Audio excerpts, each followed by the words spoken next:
Chapter 29. The Philistines gathered all their forces at Aphek, and Israel camped by the spring in Jezreel. As the Philistine rulers marched with their units of hundreds and thousands, David and his men were marching at the rear with Achish. The commanders of the Philistines asked, "What about these Hebrews?" Achish replied, "Is this not David, who was an officer of Saul, king of Israel? He has already been with me for over a year, and from the day he left Saul until now I have found no fault in him." But the Philistine commanders were angry with him and said, "Send the man back, that he may return to the place you assigned him. He must not go with us into battle, or he will turn against us during the fighting. How better could he regain his master's favor than by taking the heads of our own men? Isn't this the David they sang about in their dances? Saul has slain his thousands, and David his tens of thousands." So Achish called David and said to him, "As surely as the Lord lives, you have been reliable, and I would be pleased to have you serve with me in the army. From the day you came to me until now, I have found no fault in you. But the rulers don't approve of you. Turn back and go in peace. Do nothing to displease the Philistine rulers." "But what have I done?" asked David. "What have you found against your servant from the day I came to you until now? Why can't I go and fight against the enemies of my lord the king?" Achish answered, "I know that you have been as pleasing in my eyes as an angel of God. Nevertheless, the Philistine commanders have said, he must not go up with us into battle. Now get up early, along with your master's servants who have come with you, and leave in the morning as soon as it is light." So David and his men got up early in the morning to go back to the land of the Philistines, and the Philistines went up to Jezreel. Chapter 30. David and his men reached Ziklag on the third day. Now the Amalekites had raided the Negev and Ziklag. They had attacked Ziklag and burned it, and had taken captive the women and all who were in it, both young and old. They killed none of them, but carried them off as they went on their way. When David and his men came to Ziklag, they found it destroyed by fire, and their wives and sons and daughters taken captive. So David and his men wept aloud until they had no strength left to weep. David's 2 wives had been captured, Ahinoam of Jezreel and Abigail, the widow of Nabal of Carmel. David was greatly distressed because the men were talking of stoning him. Each one was bitter in spirit because of his sons and daughters. But David found strength in the Lord his God. Then David said to Abiathar the priest, the son of Ahimelech, "Bring me the ephod." Abiathar brought it to him, and David inquired of the Lord, "Shall I pursue this raiding party? Will I overtake them?" "Pursue them," he answered. "You will certainly overtake them and succeed in the rescue." David and the 600 men with him came to the Besor ravine, where some stayed behind, for 200 men were too exhausted to cross the ravine. But David and 400 men continued the pursuit. They found an Egyptian in a field and brought him to David. They gave him water to drink and food to eat, part of a cake of pressed figs and 2 cakes of raisins. He ate and was revived, for he had not eaten any food or drunk any water for 3 days and 3 nights. David asked him, "To whom do you belong, and where do you come from?" He said, "I am an Egyptian, the slave of an Amalekite. My master abandoned me when I became ill 3 days ago. We raided the Negev of the Kerethites, and the territory belonging to Judah, and the Negev of Caleb, and we burned Ziklag." David asked him, "Can you lead me down to this raiding party?" He answered, "Swear to me before God that you will not kill me or hand me over to my master, and I will take you down to them." He led David down, and there they were scattered over the countryside, eating, drinking, and reveling because of the great amount of plunder they had taken from the land of the Philistines and from Judah. David fought them from dusk until the evening of the next day, and none of them got away, except 400 young men who rode off on camels and fled. David recovered everything the Amalekites had taken, including his 2 wives. Nothing was missing, young or old, boy or girl, plunder or anything else they had taken. David brought everything back. He took all the flocks and herds, and his men drove them ahead of the other livestock, saying, "This is David's plunder." Then David came to the 200 men who had been too exhausted to follow him, and who were left behind at the Besor ravine. They came out to meet David and the people with him. As David and his men approached, he greeted them. But all the evil men and troublemakers among David's followers said, "Because they did not go out with us, we will not share with them the plunder we recovered." However, each man may take his wife and children and go. David replied, No, my brothers, you must not do that with what the Lord has given us. He has protected us and handed over to us the forces that came against us. Who will listen to what you say? The share of the man who stayed with the supplies is to be the same as that of him who went down to the battle. All will share alike. David made this a statute and ordinance for Israel from that day to this. When David arrived in Ziklag, he sent some of the plunder to the elders of Judah, who were his friends, saying, Here is a present for you from the plunder of the Lord's enemies. He sent it to those who were in Bethel, Ramoth Negev, and Jatir, to those in Aroer, Siphmoth, Eshtemoa, and Rakal, to those in the towns of the Jerahmeelites and the Kenites, to those in Hormah, Borashan, Athak, and Hebron, and to those in all the other places where David and his men had roamed. Chapter 10. For I do not want you to be ignorant of the fact, brothers, that our forefathers were all under the cloud, and that they all passed through the sea. They were all baptized into Moses in the cloud and in the sea. They all ate the same spiritual food and drank the same spiritual drink. For they drank from the spiritual rock that accompanied them, and that rock was Christ. Nevertheless, God was not pleased with most of them. Their bodies were scattered over the desert. Now these things occurred as examples to keep us from setting our hearts on evil things as they did.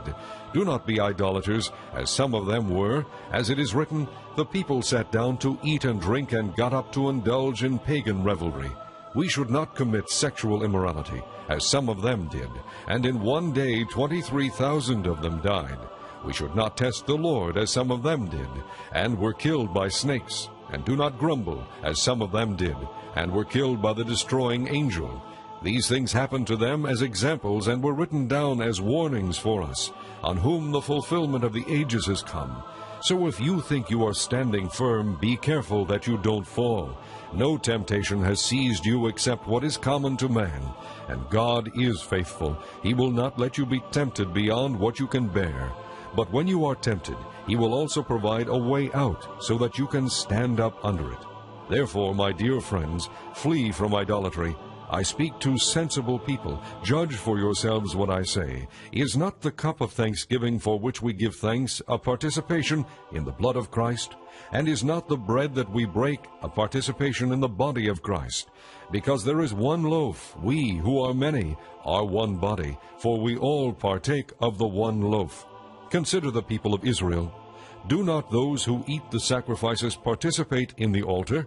Do I mean then that a sacrifice offered to an idol is anything, or that an idol is anything? No, but the sacrifices of pagans are offered to demons, not to God, and I do not want you to be participants with demons. You cannot drink the cup of the Lord, and the cup of demons too. You cannot have a part in both the Lord's table and the table of demons. Are we trying to arouse the Lord's jealousy? Are we stronger than He? Everything is permissible, but not everything is beneficial. Everything is permissible, but not everything is constructive. Nobody should seek his own good, but the good of others. Eat anything sold in the meat market without raising questions of conscience, for the earth is the Lord's and everything in it. If some unbeliever invites you to a meal and you want to go, eat whatever is put before you without raising questions of conscience. But if anyone says to you, "This has been offered in sacrifice," then do not eat it, both for the sake of the man who told you and for conscience sake. The other man's conscience, I mean, not yours. For why should my freedom be judged by another's conscience? If I take part in the meal with thankfulness, why am I denounced because of something I thank God for? So whether you eat or drink or whatever you do it all for the glory of God. Do not cause anyone to stumble, whether Jews, Greeks, or the church of God, even as I try to please everybody in every way, for I am not seeking my own good, but the good of many, so that they may be saved. Chapter 8. In the 6th year, in the 6th month, on the 5th day, while I was sitting in my house, and the elders of Judah were sitting before me, the hand of the sovereign Lord came upon me there.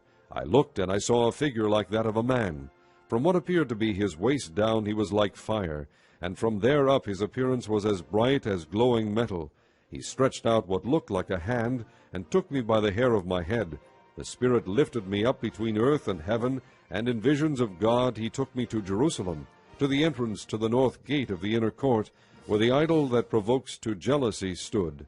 And there before me was the glory of the God of Israel, as in the vision I had seen in the plain. Then he said to me, Son of man, look toward the north. So I looked, and in the entrance north of the gate of the altar I saw this idol of jealousy. And he said to me, Son of man, do you see what they are doing?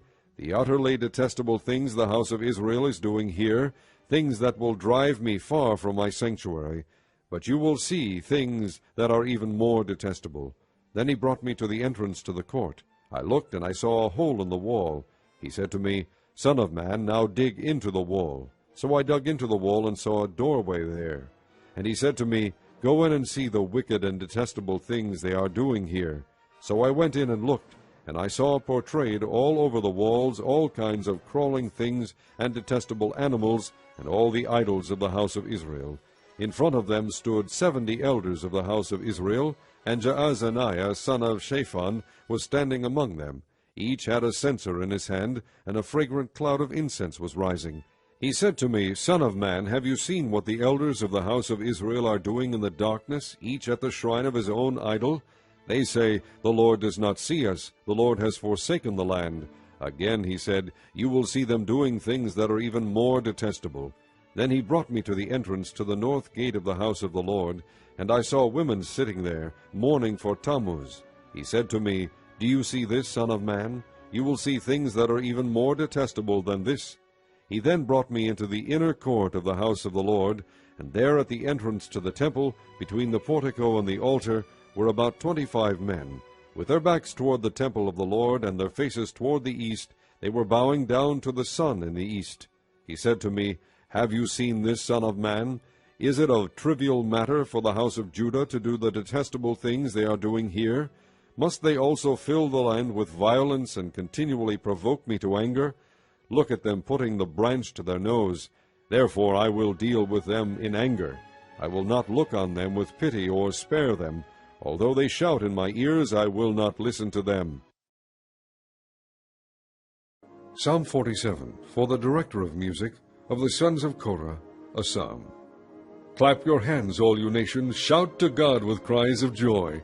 How awesome is the Lord Most High, the great King over all the earth. He subdued nations under us, peoples under our feet. He chose our inheritance for us, the pride of Jacob, whom he loved. Selah. God has ascended amid shouts of joy, the Lord amid the sounding of trumpets. Sing praises to God, sing praises to our King, sing praises. For God is the King of all the earth. Sing to him a psalm of praise. God reigns over the nations. God is seated on his holy throne. The nobles of the nations assemble as the people of the God of Abraham, for the kings of the earth belong to God. He is greatly exalted.